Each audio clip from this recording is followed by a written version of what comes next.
Teach me about the Great Lakes. Teach me about the Great Lakes. Welcome back to Teach Me About the Great Lakes, a podcast in which I, a Great Lakes novice, get people who are smarter and harder working than I am to teach me all about the Great Lakes. And I'm joined this week, I'm joined this episode by my good friend Carolyn Foley. Carolyn, how are you? I am doing well, thanks, Stuart. The weather's kind of wonky right now. So I was doing laundry and there are super long sleeve shirts and then there are sweatshirts and then there are super short t-shirts. So yes. It's summer in the Midwest, I guess. Summer in the Midwest. Yeah, I guess is exactly right. I agree. The weather is wonky here. Last night we had like this super long, it was like the longest thunder I had heard since, I don't know, Hurricane Harvey, essentially. And I couldn't tell if it was thunder or if I was just hungry. Hey-o. Anyway, getting punchy already. Didn't sleep well last night, Carolyn, is the main thing, because of the aforementioned thunder and because of the previously mentioned 1.5-year-old daughter. But so this week, I'm actually really excited. I think I say that every week. I'm always excited. I'm an excitable boy. We're going to be talking about modeling, right? And so I've been thinking about modeling a lot because it feels like modeling runs our life in some ways. And so I'm really excited to talk about modeling. But can we just clarify that we're not talking about like America's Next Top Model modeling? Yeah, why don't you clarify for that?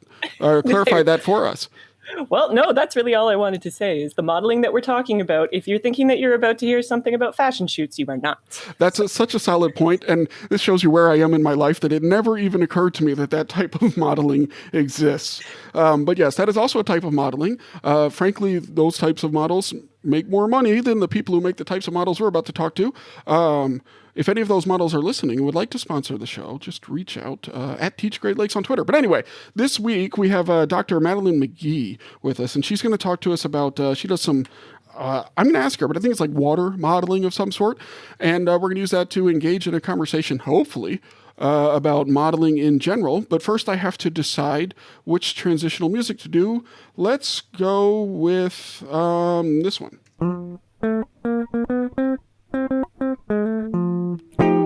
Dr. Madeline McGee is the Office of Great Waters Monitoring Coordinator with the Wisconsin Department of Natural Resources. Madeline, how are you today? I'm doing well. How are you? I'm doing great. Thank you so much for coming on the show. So let's start like really basic. Office of Great Waters Monitoring Coordinator. First of all, what's a great water? And what does a monitoring coordinator do? I got the office part nailed. Yeah. Great questions. So Wisconsin DNR a couple of years ago went through a restructuring. And as part of that restructuring, they formed my office called the Office of Great Waters. We used to have the Office of Great Lakes, which makes sense. And then we had a team that worked on the Mississippi River. So for those of you who aren't familiar with Wisconsin geography, we share a border with Lake Michigan, Lake Superior, and with the Mississippi River. The Mississippi River and the Great Lakes have many different issues, but they sort of overlap in the sense that we're working with other states and sometimes other countries. So they decided to combine both groups, and we have the Office of Great Waters. So the Great Waters are the Great Lakes and the Mississippi River. Excellent. Well, I grew up right on the Mississippi River in New Orleans, and so I agree. It's a very great water. Rock solid water. Among the greatest. Okay. And so what do you do as a monitoring coordinator? Are you monitoring like the water levels, or what's the deal there? So I've been in this position about 2 years, and I'm going to say I think I will give you a different answer than the person who was in my position before me. But generally, I help coordinate the monitoring of both the Great Lakes and the Mississippi River in terms of the status and the health of both of them. So things like water quality monitoring. Our office deals with the areas of concern, which maybe you guys have talked about before on your podcast. We've not, but we will. Oh, well, this is like a nice little intro then, I guess. Yeah, I guess we're jumping forward a few weeks. Sorry, just jumping the gun on what you have planned. So I help design studies that assess the condition of those areas of concern and determine whether we have kind of met our goals in terms of cleanups and improvement of beneficial use. On the Mississippi River side of things, we have the long-term resource monitoring program. That's a multi-state effort in coordination with USGS and Army Corps of Engineers to kind of assess the condition of the Mississippi River. And then one other part of my job is also beach monitoring. So I am the person that leads our beach monitoring for E. coli of the Great Lakes beaches to be protective of public health. Is that mainly, that's in Wisconsin only where you do that? Yes. So how big a deal, I'm already getting us lost, and I apologize for that. But so when I lived in Texas, like the beaches had a lot of quality issues, right? Because there's so much petrochemical production and transport in the area that the beach and like the beaches were really gross a lot of times. So is that like a big deal in Wisconsin too? Because there's so many wonderful beaches and at the beautiful lakes. I'm probably biased, admittedly biased. I would say we have really great beaches in Wisconsin. Sure. But what we monitor for is E. coli as a fecal indicator bacteria. I know, big fancy word. No, I know what fecal means. Believe me, I got fecal.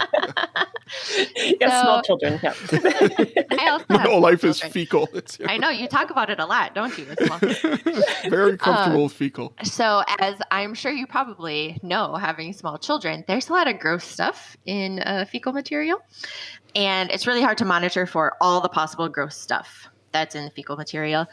And a lot of that gross stuff can end up in our waters and on the shores of our beaches. So we monitor for E. coli instead of monitoring for the plethora of all the gross stuff that can be in there, as a way to say, this beach has high E. coli. That indicates there could be other things that may make you sick. Sure. So it's just an indicator. We have different levels. Yeah, as an indicator to say, maybe you should stay out of the water today. Yeah. But that's rare where that actually happens because the beaches are so nice. Yeah. I mean, our beaches are pretty nice. Most Great Lakes beaches are pretty nice. There we go.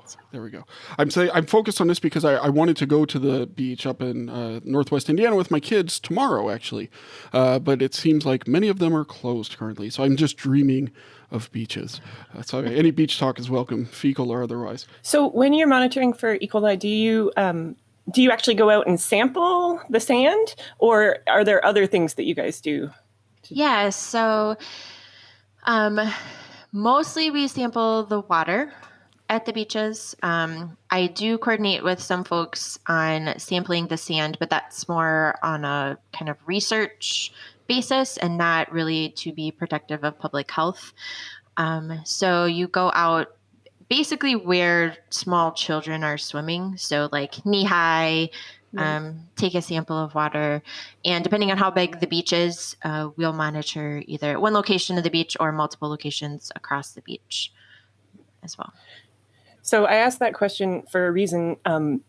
Stuart probably was like, Carolyn, you're still taking us down the road away from modeling. But actually, so we have a couple of buoys at Illinois Indiana Sea Grant. And when we were trying to get a new buoy, one of the things that the local USGS office, who does some of this type of monitoring in Indiana beaches, actually told us that they use the wind direction on the buoys to try to actually that they work it into a model that then can help them. So do you guys do that at all? Yep, we do. Not at all of our beaches. So we have almost 200 beaches on the Great Lakes coast in Wisconsin. And unfortunately, not all of them are monitored. We basically have to prioritize based on what we know about water quality and what we know about usage. So obviously beaches where a lot of people are going to be at, we monitor more frequently than beaches that have lower use or normally better water quality. And then to kind of supplement that monitoring is we have these nowcast models.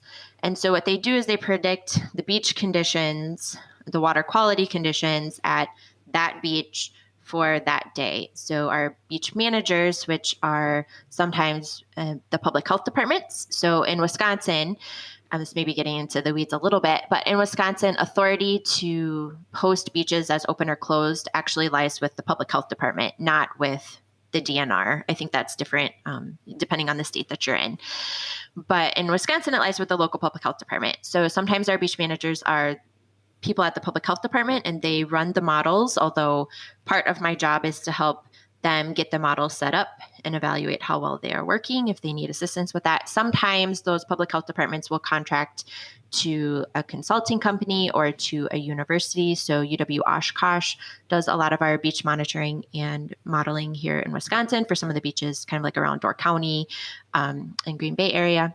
Anyway, so yes, we do use models, and what we do is we use the monitoring data and then environmental variables to develop a statistical model that gives you essentially a prediction of whether E. coli is high. It would be like a closure level, whether it would be an advisory level, or whether it would be in the area that we call open, so that the beach manager, usually public health, can make a decision about whether the beach should stay open or closed, even without specific monitoring data. And the exact environmental variables depend on the beach.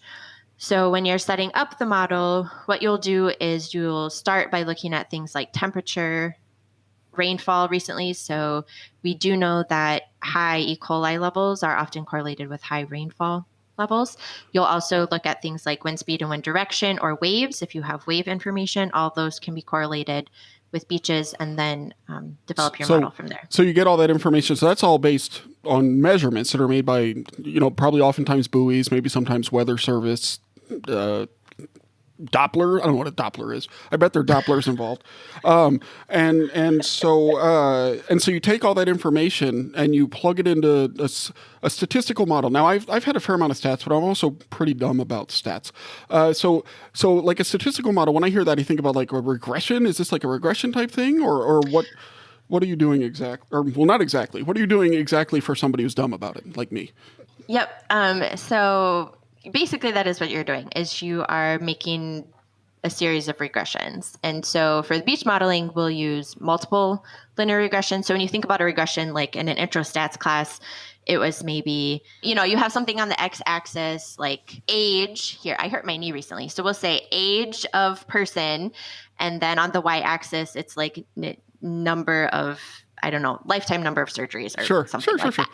Yeah. And so you'll see that there's a correlation. I'm just assuming there's a correlation between those two variables. There is for me. Yeah. You'll have a bunch of data points, and then you'll kind of fit a line to it. Yeah. Yep. When you use multiple linear regression, you kind of use that same idea, except instead of just having one X and one Y, you have kind of multiple of your X variables. I see. Is that? So help me understand this. So is that the same as when you hear about like the idea of controlling for something? Is that sort of the same idea, or is it, this is influence? We know we're trying to predict an outcome based on these other variables that we know predicted. And so it's, instead of just saying, it'd be like the effects of age on number of surgeries, it'd also be the effects on age and, I don't know, weight and activity and things like that, right? Yeah, so that maybe I picked a bad example because I have no idea how they control for age and health studies. But yeah, so it's more fun to assume you do know. Trust me, it's fine. Yeah. It's fine. So depending on what your study design is and how you set up your model, you can control by looking at the statistics, or you can control by basically splitting things into groups. So for maybe the example that I used, instead of just looking at age to surgeries, you would have one group of males and one group of females. Or then also, splitting by demographics. So where they live can often be an indicator of, their economic affluence. Maybe people who are more well-off can afford surgeries, so they have more surgeries. And you can kind of split them into groups doing it like that. There are more advanced statistical techniques as well, where you can kind of pull out some of those relationships without, more simply just looking at one group at a time. But so let's pull it back to the ones you do know. We can speculate about age and surgery. But, it's a very good example. Yeah. It's just, but now I want to get, so you were saying, we don't want to get too in the weeds. Well, that's where we differ. I want to get too in the weeds. So you have this nowcast, one of probably several models used, and you collect all these data, and it spits out like a category. This beach is good. This beach should be closed. Is that right? Yep. Pretty much. Okay, based on some range, I assume, of... Yeah, so in Wisconsin, we have thresholds. If you were to take a measurement of E. coli, based on that measurement, we have classes. So like 235 and below is open, 1,000 to 235 is an advisory. Is this parts per million? Yeah, kind of. It's counts per milliliter. Okay. Yeah, and so those thresholds are based on risk.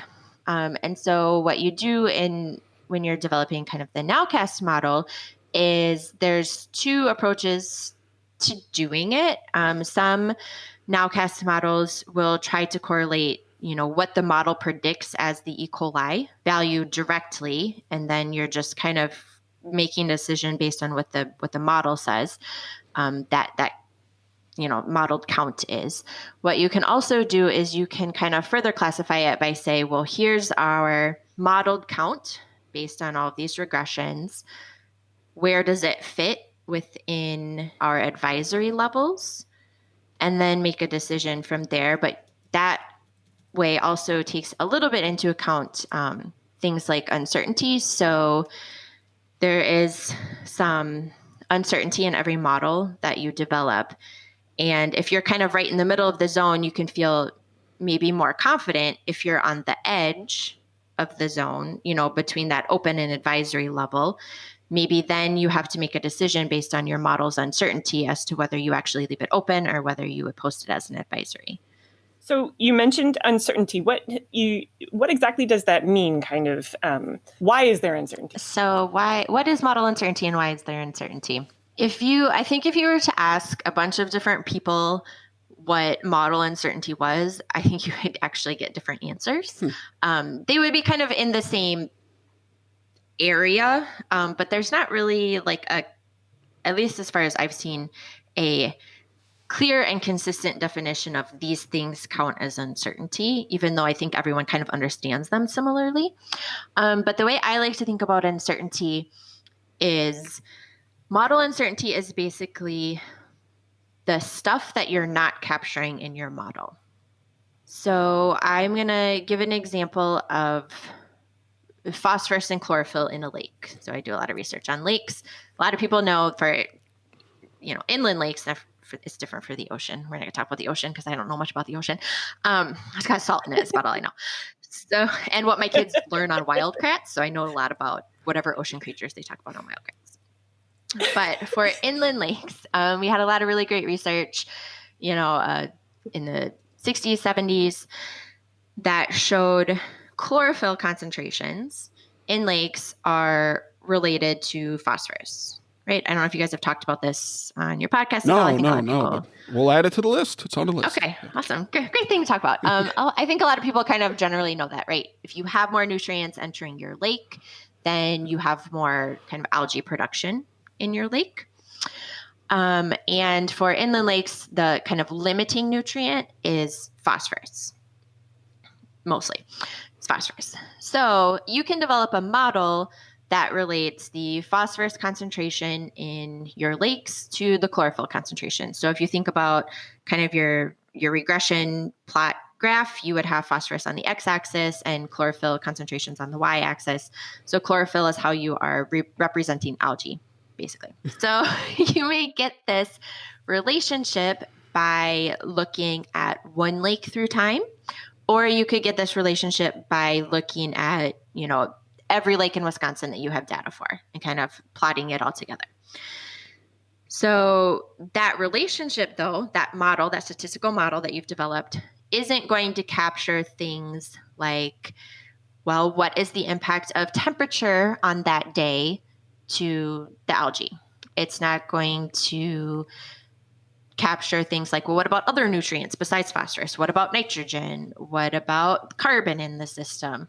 It's not going to capture, complicated food web dynamics. If you have more fish that eat algae, you will probably have less algae in your lake than when you're comparing to a lake that doesn't have any fish in it, right? Or, something like that. So there are all these things out there that you're not measuring that influence it, right? Yep. These unknowns. I'm reminded now, as you're saying that, of the idea of known unknowns and unknown unknowns, right? Which I first came aware of thanks to Donald Rumsfeld, but that's a different podcast. And so is that kind of what you're talking about there? And so those go into this uncertainty idea? Yep. So all those things. And so you can know things. You have your known unknowns, right, that go into your uncertainty. There's also going to be things that, we don't know about yet that are going to lead to model uncertainty. When you have more complicated models, outside of a statistical model, my background is a lot in hydrodynamic modeling and thermodynamic modeling of lakes. So we are taking a physical equation that we know, to be true, to be real and accurate, but then we're putting that into a computer. And so when the computer is doing all those calculations, you're going to get some kind of error from those calculations. And so that is in the uncertainty. Okay. That can be included in uncertainty as well. But so this is where people start to get hung up. And so I have questions about this. So you're talking about putting all these things into a computer. Like you take something in the real world and you put it in a computer with other variables and it spits out a number and some uncertainty. Like, is there any way to know that the models are like any good? Is it all garbage? Is there a way to verify those? Do you verify them typically, or what do you do as far as that goes? Yep. So whenever you make a model, you do some kind of verification, and the details of how kind of depend on the model that you're building. So if you're looking at just a statistical model, one way, and you do the same thing if you're thinking about a more mechanistic model or fancy computer model, but one way of doing it is to take a set of data that you are using to build your model.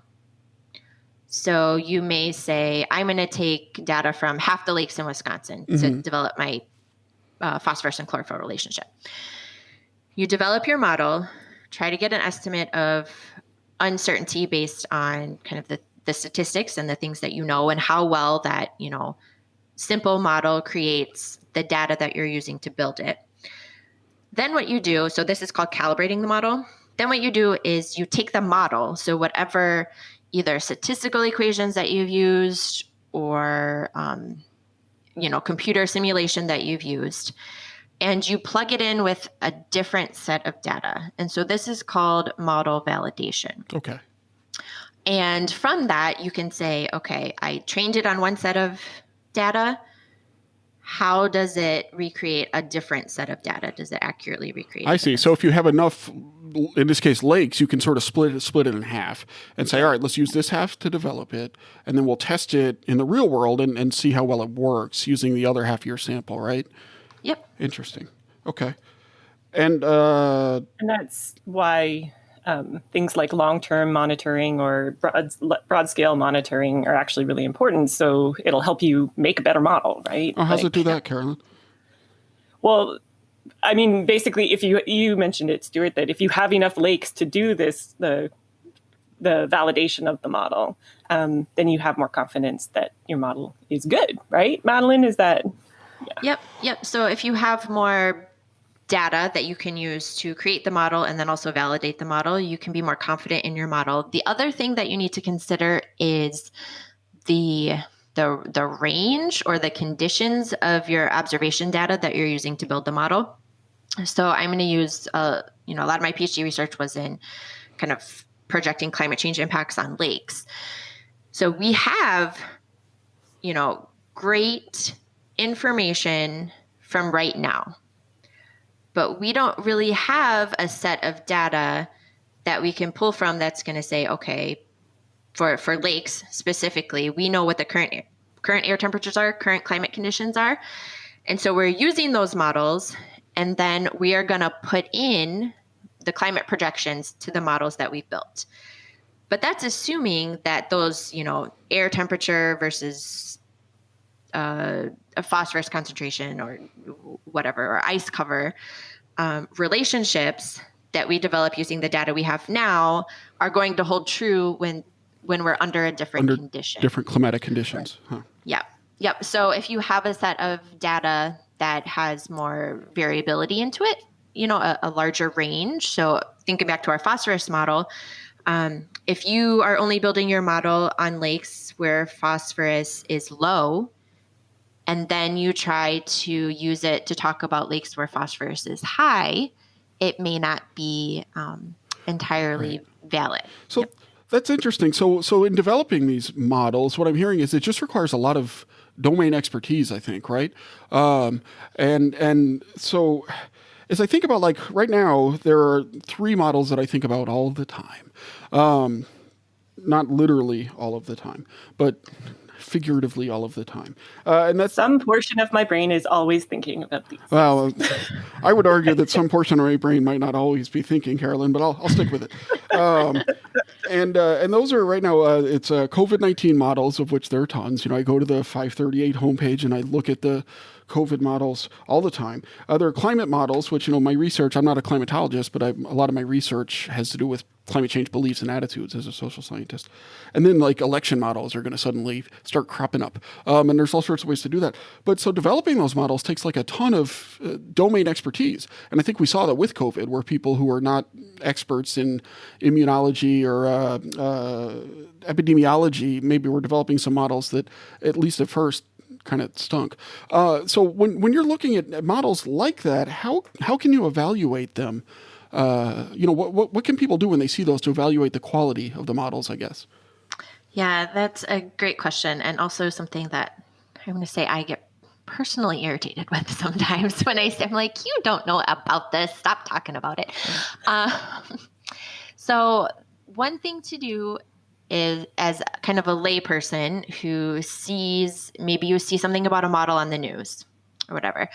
So first of all, you have to understand that if you are not at the primary source, so at that peer-reviewed journal article, you should go look for it. You should go look for, the 538 blog, where they actually talk about how they came up with the model, or if a COVID model is mentioned on the news, you should try to catch the name of the author or where the study was done and try to look it up so that you can actually evaluate it properly. Then when you look at a model, some important things to consider are who actually is publishing this model. Do they have expertise about it? I have a lot of expertise on lake modeling. I do not have any expertise on the ant colony modeling. So if I were to publish something about an ant colony, you should be like, not entirely sure that this is the right person to be talking about this. And it may be that, one person has expertise in computational modeling, but they have subject matter experts as their co-authors. That would be one thing to look for. Who is actually putting the model out? Do they have the expertise to be doing it in the first place? Then, if you are able to dig into the weeds, one thing to look at is the assumptions of the model. That's always really, really important. I'm going to use COVID as an example. I am not an expertise in epidemiological modeling, but you've seen a lot of work come out talking about the importance of masks. If one model simulates where nobody wears masks and another model simulates where everybody's wearing masks, they're going to have two different results, right? So you're saying, well, how do I compare these two models? Look at the assumptions. One assumed no one wore masks. One assumed everyone wore masks. Probably the answer is going to be in the middle of those two extremes, right? So look at the assumptions that are made in the models. And even if you are maybe not a subject matter expert, I think you can still assess whether those assumptions are correct or figure out how those assumptions may have affected the results of the model. For example, the next thing that you want to do, I think, is look at how the model itself is presented. What are the drivers of the model? Then you want to look at how the authors present the uncertainty and the results of the model. So when you actually get to this, primary literature, a lot of modelers will do a good job of explaining uncertainty. Say, we have uncertainty because of this. Our result could change because of this. So digging into those weeds a little bit will help you interpret the model in the way that you need to make whatever decision you're trying to make. Well, this is really interesting. And so I think that modeling is going to become more, not less prevalent in our life. And so I think this is a really good start. We're going to talk about this kind of stuff again and again and again, because I think it's a really great example of how to use the context of somebody's really, first of all, really interesting work that you do in terms of how do you predict how much poop is on a beach. And no, that's not what she's predicting. You didn't get you did. More to the point, the predictors of poop, which was the name of my band in high school, and so that anyway. But using that then to talk about this broader thing, and this has been really really wonderful and pretty interesting. But that's actually not why we invited you on this show. The reason that we invited you on Teach Me About the Great Lakes is to ask these two questions, and the first one is this: if you could choose to have a great donut for breakfast or a great sandwich for lunch, which would you choose? I'm going to respond with a clarifying question. Oh. Am I alone or are my kids eating with me? That is a good question. I want the answer for you, not your kids, because anybody who chooses to have a donut with their kids is insane. And so we are going to pretend for a glorious moment that you're at a conference, you're winning an award in your hometown for Best Modeler. And your reward is you get to pick a great donut for breakfast or a great sandwich for lunch, all by yourself, no kids. If you have a partner or a spouse, they could be there or not. It's really up to you. Yeah. So I'm going to go with a donut because my kids really like donuts, and I usually don't actually get to eat a whole donut ever. They're less enthusiastic about sandwiches, so I can usually get a sandwich. You get a whole sandwich, yeah. Yeah. So you get a whole donut, not just the donut hole. Good. Yep. So what kind of donut? So you're in, I can't remember. You're in the middle of nowhere, Wisconsin, outside of Madison, and so where when I'm visiting the middle of nowhere, Wisconsin, where should I go to get a really great donut? So in my middle of nowhere, Wisconsin, I don't actually technically live like in a town. I live on 13 acres, but the closest actual town only has, I think they have 7,000 people. So I usually get my donuts either at, actually the grocery store has a really good bakery with good donuts. Solid. Or there's a local little restaurant that is known for their breakfast. So they have some donuts there. Donut at a restaurant. I never thought about that. That's excellent. Yep. I'm in on that. Okay. And then what is the name of the restaurant? Oh yeah. It's called Schubert's. Schubert's. I'm going to take a guess. SCHUBERT'. Yep. I will look it up and put a link in the show notes if they have a website. Although in a town of 7,000, I don't know. We'll see. And if so, I will be sure to add Schubert's. We're going to have a tour one day. We got to get funding. It's going to be hard to convince the government to fund this, I will be honest. But we're going to get funding to do a donut and sandwich tour of the Midwest. If we call it a trail, maybe they'll fund it if we call it a trail. Local food, heritage, lunch trail. There we go. No, the models that we talked to at the beginning of the podcast, they can support this particular initiative. Yeah. There we go. Yeah. So models, call me. All right, great. And so then next question is this. What is one piece of life advice that you have for our listeners? We like for them to take something home. In addition to all this really great knowledge about modeling, what's a little something that you want to share with them in terms of how to live the good life? It could be big or small, serious or silly.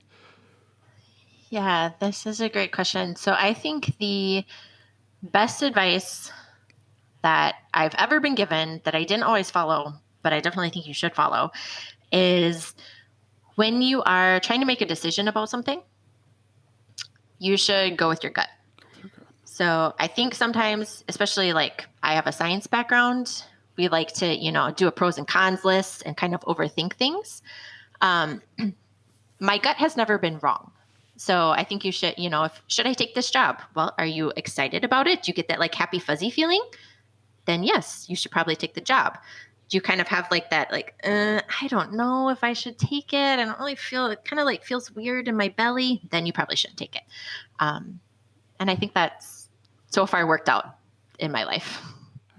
As somebody who used to be a natural scientist and has slowly evolved into a social scientist who does more and more qualitative research, that is music to my ears, Madeline. Great. Wonderful piece of advice. So where can people go to find out more about you, the work? Is there like a social media thing, a website? Where should we send them? Yeah.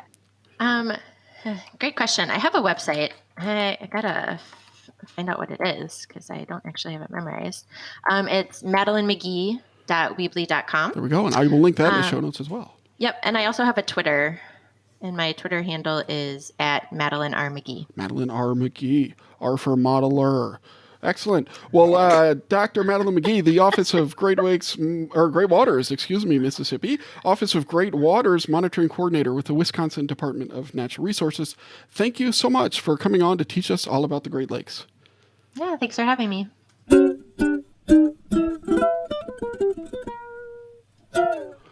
What a great opportunity to learn about modeling and really get into some nitty-gritty detail. It's such a fascinating topic, I think. Yeah, I think that was really, really great. Yeah. But I think all of the episodes that I'm on wind up being a little bit nerdy, but that's great. Yeah. I think it is. What an amazing coincidence that is, right? Yes, total coincidence. Yes. Carolyn, what's something you learned about the Great Lakes today? It's not necessarily something that I learned, but I want to say that, yes, Wisconsin does have a lot of really pretty beaches. Yeah. And it's great that they are being monitored. I feel like it is really great they're being monitored. I feel like there are two types of Great Lakes states, those with Wisconsin envy and those that are Wisconsin. Although I don't think Michigan fits in there very well. But yeah, they do have a lot of really great looking beaches. And so we can do another podcast on the Upper Peninsula and where it truly belongs, because there are some people who do not believe that the Upper Peninsula should be part of Michigan. Oh, really? Wisconsin wants to hog it all for themselves, huh? Classic Wisconsin move. Yeah, that's excellent. So, what I learned today was really thinking about, and I've done some modeling and statistical modeling and stuff like that in my research, but I haven't really thought through how they're used to make real world decisions in this ways and how those things, because usually I'm trying to explain a phenomenon, not predict something. And so to talk to somebody who is predicting things day to day through a nowcast type thing, I think was really interesting. And a lot of good tips, which we will summarize, a lot of good tips, I think, on how to interpret models that you might see in the real world. Well, thank you so much for listening, everybody. You can go to check us out on social media at Teach Great Lakes is the Twitter thing, and that's all we have. You can see our website at www.teachmeaboutthegreatlakes.com. Carolyn, where else can they find the work that we do at Illinois Indiana Sea Grant, which I realized I have not mentioned until right now? We are on Twitter, Facebook, and Instagram. If you search for ILINSEAGRANT, you will find it. Also, we have a website, iiseagrant.org. There we go. So go to the website, go to the social media, do the thing, and we will see you in a couple of weeks or so. If you remember, we're now releasing on the first Monday of every month and the third Mondays of most months. Maybe some months. We'll see. Either way, we'll see you. And in the meantime, keep great in those lakes.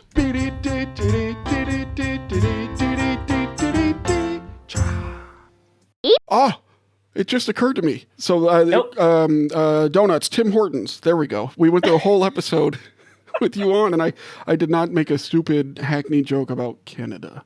So I just found out when we were kids, this is going to get edited out, I'm sure. There was a brand called President's Choice. Do you know President's Choice? It's like a store brand of food.